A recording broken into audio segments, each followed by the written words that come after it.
what's this gonna be? You know how I played it all. That nigga burn it deep. All by this bread. Bitch, I'm all about my bread. All by my bread. Bitch, I'm all about my bread. All by my bread. Now what's this gonna be? You know how I played it all. That nigga burn it deep. All by this bread. Now bitch, I'm all about my bread. All by my bread. Now bitch, I'm all about my bread. All by my bread. Now bitch, I'm first thing ballin', trying to get my bread long. You know the game gone and my mind been blown. Different decisions that I done made got me fucked up now. Still gon' thug the life I'm living, still gon' hold this shit down. Every day of my life, yeah, nigga chasing cheese. And the same niggas that be around, they won't see all your feet. My mama's been doing bad, but I ain't going into that. I done picked that girl up when I caught my first package. I be damn. Me and my people hurting for something for a day. That shit happen, the next man ain't getting nothing. Fade to the root of evil, and that's my damn best friend. I put that on my life, ain't nobody gon' fuck with him. You try to jam it, yeah, that ass getting chalk. Trying to serve, ain't got no business on my block, I bet you're getting chalk. Now either way you try to fuck with my pop, don't believe that ass getting chalk. Now what's this gonna be? You know how I played it all. That nigga burn it deep. All by this bread. Bitch, I'm all about my bread. All by my bread. Bitch, I'm all about my bread. All by my bread. Now what's this gonna be? You know how I played it all. That nigga burn it deep. All by this bread. Now bitch, I'm all about my bread. All by my bread. Now bitch, I'm all about my bread. All by my bread. Now bitch, I'm back in the mix. Some flaky niggas better stand down. Came home, got me some yam, I'm the man now. Niggas, some bitches off from Welcome back to your favorite channel, brothers and sisters. It's your boy, K9s, Dog TV and News, giving it to you the way I always do. Fair and unbiased, raw and uncut. Some brothers gonna like it, some ain't, man. I appreciate everybody tuning in to the channel today. Everybody that's rocking with the bait. Salute to all the dog lovers out there. Everybody that's taking care of them pets around the world, man. Around the world. Got a special guest interview today. You know, Mr. J, we're going to talk about wintertime with these dogs. We're going to talk about wintertime with these dogs and how to take care of these dogs in the cold weather. Because we know different people stay in different parts of the country. So the weather is kind of different in different places, you know. So somebody can take something from this video and add it to their program for their wintertime assessments and different things, you know. How you doing today, brother? I'm doing good. How you doing? Pretty good, man. I can't complain. I can't complain. Different day, man. And speaking about weather, you know, over here, we back and forth, man. It's going from 80 degrees to 30 degrees, back and forth in a matter of days. It might be 80 degrees for 80, 75, or 77, and then it gets dropped down to about 50. Well, I think we're about out of the really bad spots, but it was a nasty little winter run we had there. But the weather seems like it's getting a little better, but it's back and forth here too. We ain't quite out of the woods yet. Yeah. March, it'd probably be good and windy over here. Oh yeah. And a lot of rain probably. Yeah, we got a little raining this morning. It rained a lot down here this morning. Sun came out and it seems like it's drying it up. So Now, me and you talked about some bedding and different things. When it comes to bedding, like I always say, a lot of the people down in the chat and watching this video or listening to it, they aren't real familiar with different beddings. You know, I use the cedar chips, I use the wood chips, and sometimes I buy a bale of hay. Sometimes I even start buying the straw once I started doing research on it and finding out the hay wasn't as good. I start switching up to the straw and stuff. But what is your take on the bedding, and maybe give me your top 3 far as 1, 2, 3. Well, so this year I came across something new. It's that corn cob bedding, and it basically looks like hog pellets. They sell it at the feed store. It's not even that expensive. I think like a 40-pound bag's $5-6, but you can put that in the bottom of your. I found out it worked really good, but in the past I've always used straw hay. I think I might have used. I rarely ever used regular hay, just straw, Yeah, and wood chips like to soak up for the moisture and stuff like that. But this year I found something new. It's called corn cob bedding. It's animal bedding. They just call it corn cob, and it looks just like hog pellets. You can basically put it in the bottom of their house or barrel or whatever you use, and it'll soak up the moisture, and it just gets the pellets end up looking like kind of fluffy, but it soaks it all up. It does a real good job. So I was really happy with it. And then I put straw on top of that and just packed them houses up. Always put you a little hole for ventilation. If you're using a barrel or something like that, yeah, put you a couple holes in there where it'll ventilate so the dogs don't get condensation in there, because that's not good. yeah. So do you think that particular bedding there, because I haven't asked you this yet, how long do you think you can use it once it gets wet? Man, I actually went out there and checked it, and I went all the way through 2 different icings, snow, rain, all that stuff, and it's still really good. I felt up in there. It seemed like it had soaked up all the moisture. The straw was dry, staying up in there. So I'm pretty happy with it. I think from here on out, I'll be using it. It'll be part of my routine out there. Oh yeah. Now, before we get any deeper, I was talking to one of my homeboys about this. I don't think I mentioned this to you yet. I don't think me and you was talking about this yet, but we're just brainstorming about stuff. Now imagine if we talking about trying to keep dogs warm. So imagine if you build a regular dog house, like with plywood, just a regular square dog house with all corners, all the sides even. But instead of building it regular, you build it double layered, the way you can slide a little bit of insulation in between the wood. The roof got a little slit of insulation through the roof part on the sides, and maybe even the bottom part. I'm not sure if they put insulation, insulation in the bottom of houses and stuff. So put your insulation on your bottom and just double layer. You may have to get a thinner type of wood so it won't be so heavy. That's the only part we was talking about. That'll make the doghouse real heavy when you double layer that treated plywood. Yeah. You're gonna be talking about something that's gonna be nice. It'll last, but it'll be nice, and you won't be able to do too much moving. Once you get it there, it'll probably be stuck until the dog either chews it up and wears it out or whatever. I've had some of those heavy ones in the past. My favorite, I like a barrel. I don't think you can hardly beat a barrel. In fact, I had a friend this year. He did something different. He took a smaller barrel, Yeah. He took a bigger barrel, and he somehow he cut it. He cut the big barrel in half, put the little barrel inside it, and then he filled it with I think it was spray foam insulation, some type of insulation. Hey, that's a good idea. That's a good idea right there. Yeah, and it was pretty cool. And then he made a little thing on the front of it for him, to where some of the dogs will tear that. And that'll be kind of better. See, the way I was talking about may look like professional house, but with the barrel, sliding a smaller barrel inside of it, and then filling the in between with, like you say, the foam and or insulation or something like that.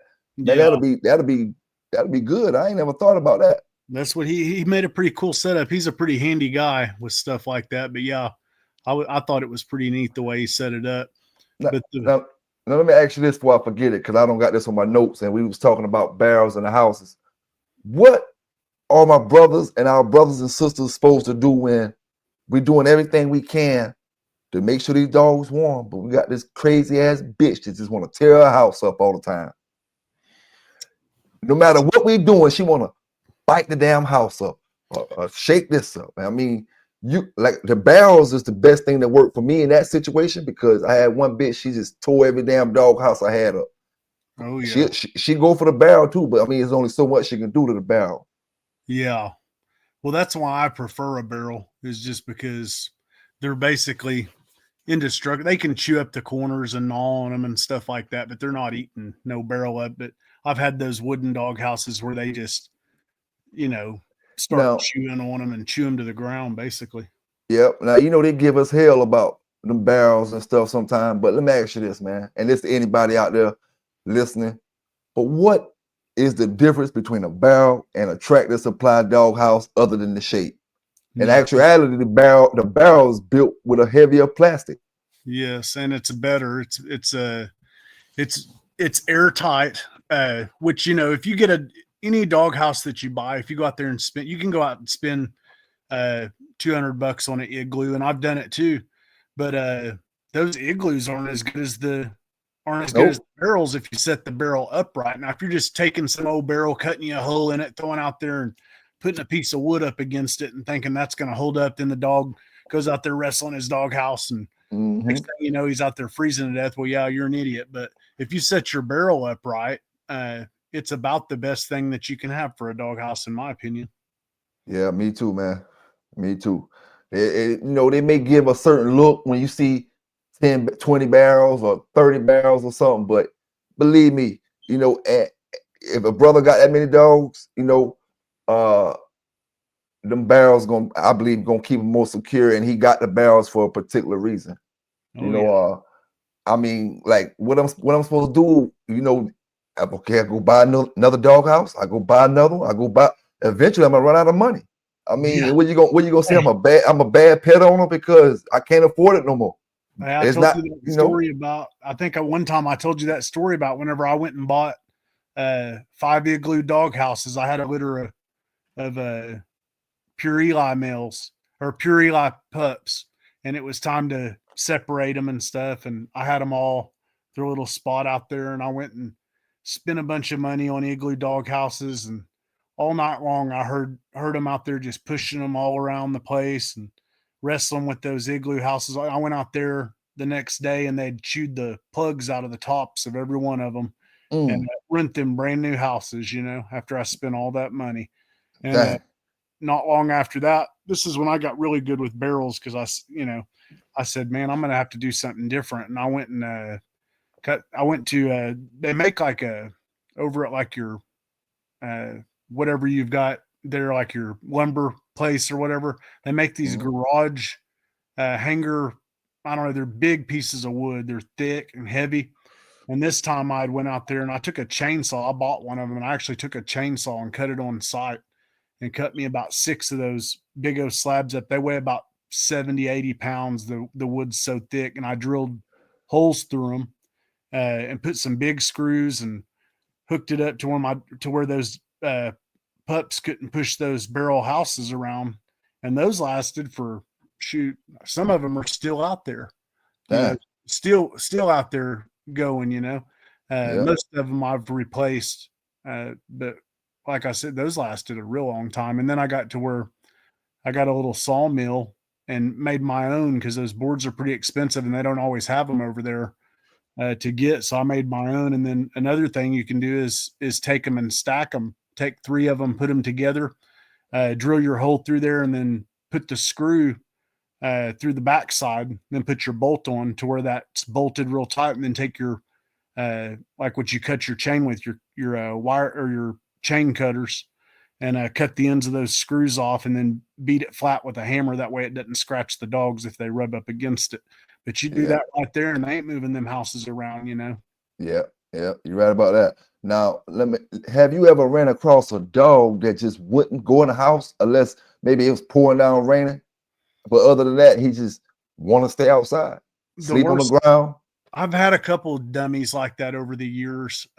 Those aren't really to me, those are like the worst ones. If you're not smart enough to get in your dog house whenever it's snowing or raining, either you go bring the dog inside and see if he'll be a good inside dog, or something's not right with that dog. If you're freezing in the cold and you got a blanket and you won't use it, something ain't right in your head. Yep. For a human, So if a dog won't get in there and get in his shelter, whenever it's raining or hailing outside or whatever you got going on, then just a wire ain't right with that dog. Yep. Now, what's the best ways to put some extra fat on your dog during the winter time? Well, I think you should start about, usually I start about October.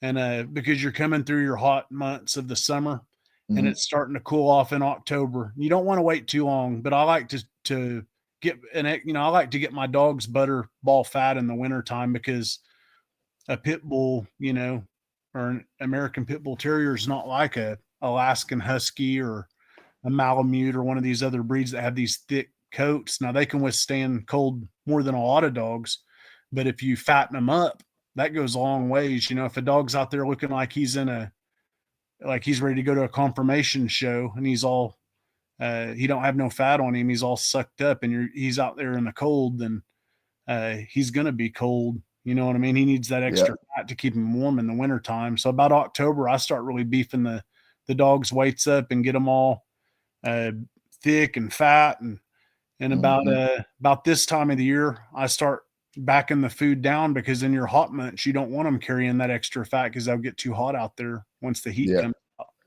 Yeah. Hey, now, during the winter and the summer, do you switch feed up or do you use the same feed pretty much? Uh, Dry I dry always, feed. I pretty much try to stick with the same thing. Sometimes I'll experiment around a little bit. Like if I don't I'll, for instance, Victor, they've changed their ingredients a couple times, Yeah.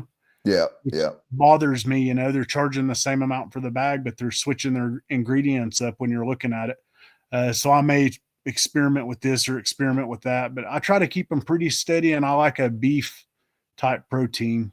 You know what I mean? As for the Yeah. number one ingredient, I like beef. Uh, but yeah, and another thing, when that winter comes and your dogs are out there in that cold and it's cold when it's below freezing, something I do is because I've got a cement bowls with stainless steel inside. I just make them myself, and also keeps the dogs from turning those over, chewing on them and stuff like that. And you can keep your dogs clean water. But once it's cold enough to where those freeze over, Yeah. I turn them over because if it's snow and ice on the ground, your dog has snow and ice all around him, so he don't need uh, a bowl full of ice, a froze up dog bowl. That just makes you look bad. If someone comes in and checks on you, it looks like they don't have no water, and they can say, "Well, he don't have water or whatever." Well, if you're feeding wet twice a day, anytime it's below freezing, you should be feeding twice a day, and you should be feeding wet. So go out there, get you like your feed bucket, put enough feed in there, and then fill that up, take it to your bathtub or wherever you got to get your hot water, and put the hottest water you can on there and let it soak to where it's really moist. Feed that in the morning and then feed that in the evening time. And then whenever that cold snap's coming, about a month before it's about to really start. I know here last year it didn't really get cold here till January. So start adding a little bit of lard in there with your dog food. Just it doesn't take much, just like a spoonful of lard per Yeah. dog, and that'll help fatten them up too. Okay. Yeah, man. How often do y'all get snow like in the winter times?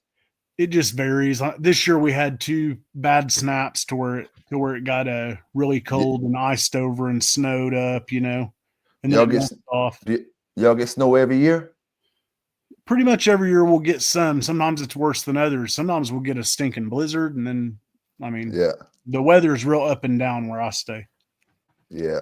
Yeah, we get it. Well, I guess we'll get that snow that we got this year. That was the first time we got some snow like that in well over a decade or so, Yeah.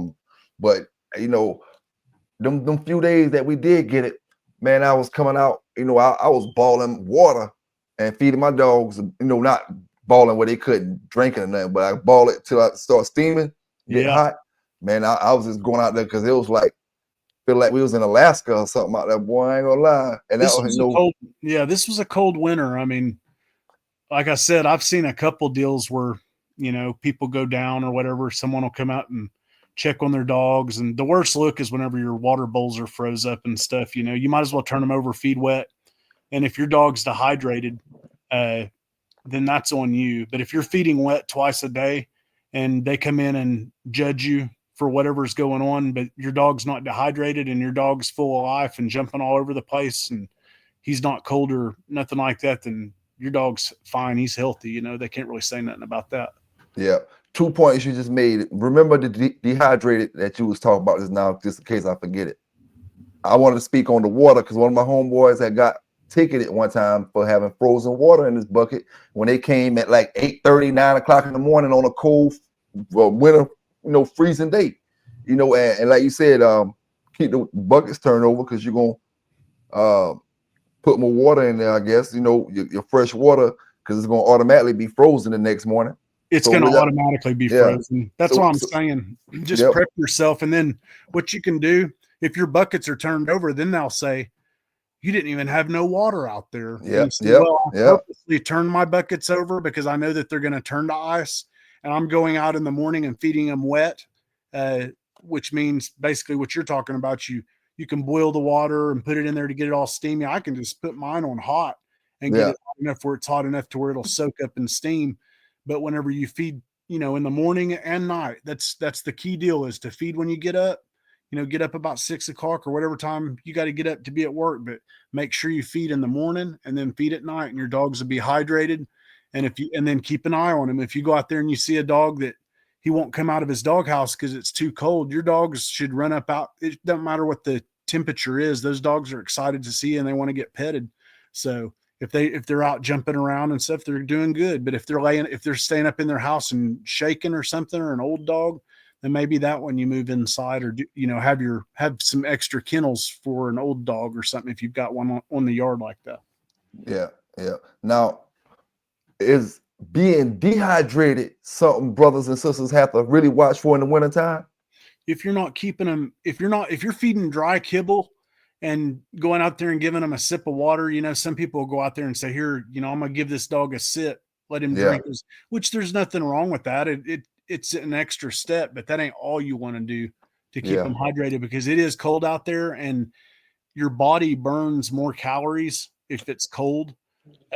So that's why it's so important just to have good shelter for your dog, have your barrel or your doghouse set up right. Have the straw in there. I like those pellets now. I'll be using those from here on out, or some some of those chips on the bottom, and then and layer it, put your straw on the top, pack it in there where they can burrow up in there. You want it just where that dog has to get up in there. And if they knock some out, that's fine. Go out there with your blower or your rake. I use a blower and blow it out their spot. Okay. That's another thing, if you have any sticks or anything out there around where your dogs that can fall, you got to really watch that. You don't want them getting tangled up in a stick or something like that and not be able to get back in their house. Yep. Now, how do you feel about heat lamps? I think if you've got, I like heat lamps. If you've got I don't really need a heat lamp unless I've got pups, or like a really old dog or something. Most of the time if I've got an old dog that I think needs a heat lamp or something, I'd probably just bring him inside and put him in a crate with me. You know what I mean? Bring him on inside. But yeah, for your pups, for sure, I used heat lamps. This year I had a litter of 2, and then I had some other pups, and I definitely used heat lamps in my barn. Yeah, I haven't used a heat lamp, man, in over 20 years. And the last time we seen a heat lamp, as far as the dogs that was around me, we had a litter of puppies, and one went too close to it. We must have had it too low, or close to the mama dog. One went too close to it, and they didn't actually burn, but you can see kind of like it messed them up a little bit. You know what I'm saying? And you learn from your mistakes. The puppy lived for a few days, but it was so small that we had to separate it. We had to separate it from the mama dog or whatever. Now, my next question is,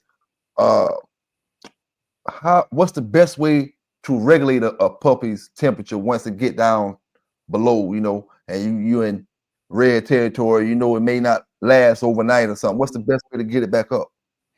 Man, the best way to get it back up is don't let it get down. Okay. When it's that cold outside, if your pups, if you got a good mama in there, like if the pups are being weaned, and she's taking care of them, and like for instance, in that first one this year, I had a litter of pups. They were little ones, And right whenever that kicked off, they were probably like 2 weeks, and I had 3 heat lamps. I took a kennel and put it inside my barn, and then I put I forwarded up. I went out there and put some of those. You can get them at your hardware store or whatever, but they're like cement slabs, Yeah. and you stack them in there to where your floor's on basically on a slab. So I put those inside my kennel that I had in the barn. I ran a chain across the top of my kennel, and I put 3 heat lamps on the back end of it where the whelping box was, and it was Yeah. over the top of them. And she laid up in there with them and had those heat lamps on them, and they never got cold. I mean, they stayed perfect. And then I went and got some of those insulation. They're about the size of a, what do you call it, plywood, but they're it's insulation. It's like some plastic type insulation, and I zip tied that around my kennel all the way around it, and I put it over the top of it to where it would trap that heat in there, and there wasn't no breeze going through there or nothing, and they stayed perfect in there through all that. And then now I've got them moved outside, and they're doing great, Oh, that's good. But yeah, That's it was a tough little snap this year, Mm-hmm. Now, pit bulls, they're short-coated dogs, and a lot of people may not even pay attention, but they ball under their stomach, which we all can see. So what temperature should you think we start paying attention and start worrying if our dogs are outside? How if it start getting in the 30s to freezing, or when should we start panicking and bring our dogs in? I think so. What I do is I don't really go by the temperature. I go by the month, because it's not a matter of if, it's when. And whenever that cold comes, it's going to be right on top of you. So preparation in October, when you start to fatten those dogs up, or when I start to fatten them up, October, September, sometime in there, I always go to my feed store, get enough straw to last me through the winter, put it in my barn.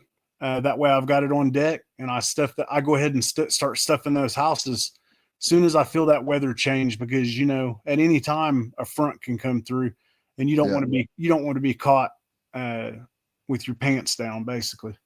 Yeah. Now, have you ever seen a pit bull with frostbite? No, I never seen that. How about cracked paws? I've heard that that's a sign that you're supposed to watch, but I've never personally had any do that. And I've even had old ones out there. I've never had any of them get cracked paws in the winter time, Yeah.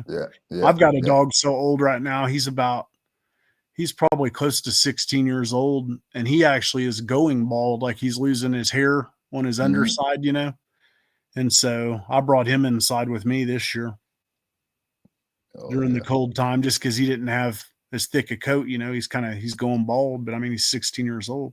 Yeah. Have you ever used fish oil for the coat in the winter? I've just used fish oil for a supplement. Now, I'm allergic to shellfish and fish, so I can't.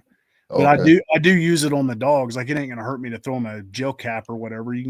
I've used it in the past, but now with the food that I feed, it already has the omegas in there and everything. So I don't. That was kind of a thing of before nutrition had went a long ways. We used to do a lot of dog, we used to get, actually, it was a human, just a human vitamin that you could get at Walmart, and I'd put that in a fish oil, a little spoonful of lard, and then feed that with the dog's feed. Yeah. That's how I used to do it. I did a raw diet too for a while, but that's a wear out. Now, are pit bulls more prone to joint issues in the wintertime? I don't think they're more prone to joint issues unless it's an old dog, and it's not, if it's got a deficiency of vitamins or something, maybe if it's deficient in some sort of way. But if you're feeding it a good dog food, if you're feeding it a good dog food, keeping the dog hydrated and everything, I don't think there should be any joint issues unless it's it's something genetic. Yeah. Now, what about diseases? Have you ever know about any diseases or viruses or illnesses that particularly are stronger for dogs in the winter? I've never really, I mean, the worst I ever had back whenever I was brand new, I had a dog get parvo. And after having that dog get parvo, and I didn't know what to do with it. Like I didn't know shit back then. But I actually took the dog to a guy and said, "Hey man," I was like, "This is a really nice dog. I bought it, you know.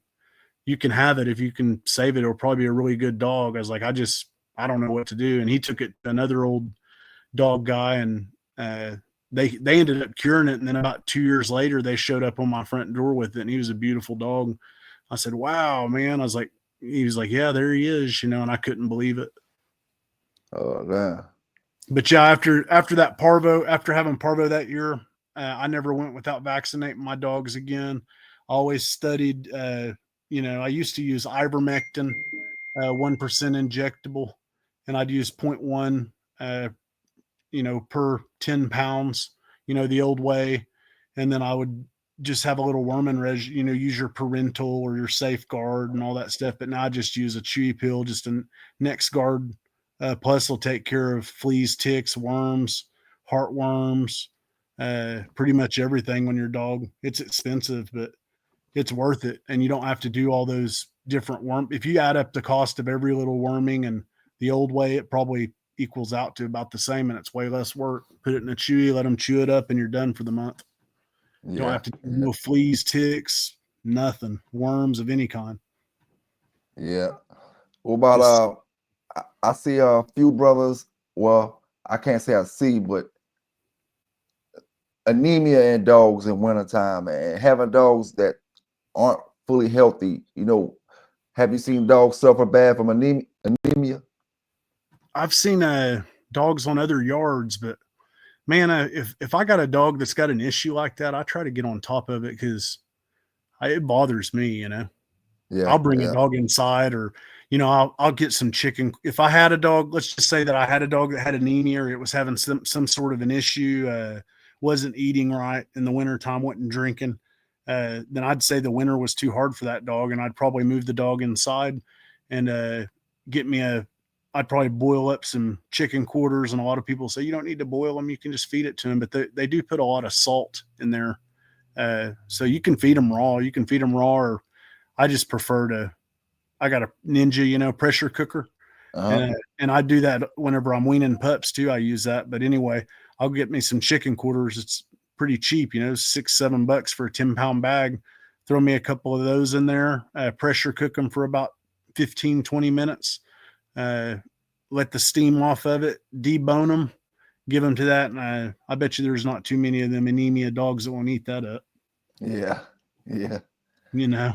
hmm And then when it comes to exercise, you know, I'm gonna say this for my slap meal brothers out there. Wintertime is the perfect time to use some slap meals. You know, get your exercise. You don't want to go out, it's too cold, maybe it's snowing, ice may be on the ground. Still, your dog still get them some exercise with the slap meal. So you know, I had to throw that out there because I always speak about the slap meal and road work and stuff. And in times like this, you really can't go out there with that road work because it may be too cold.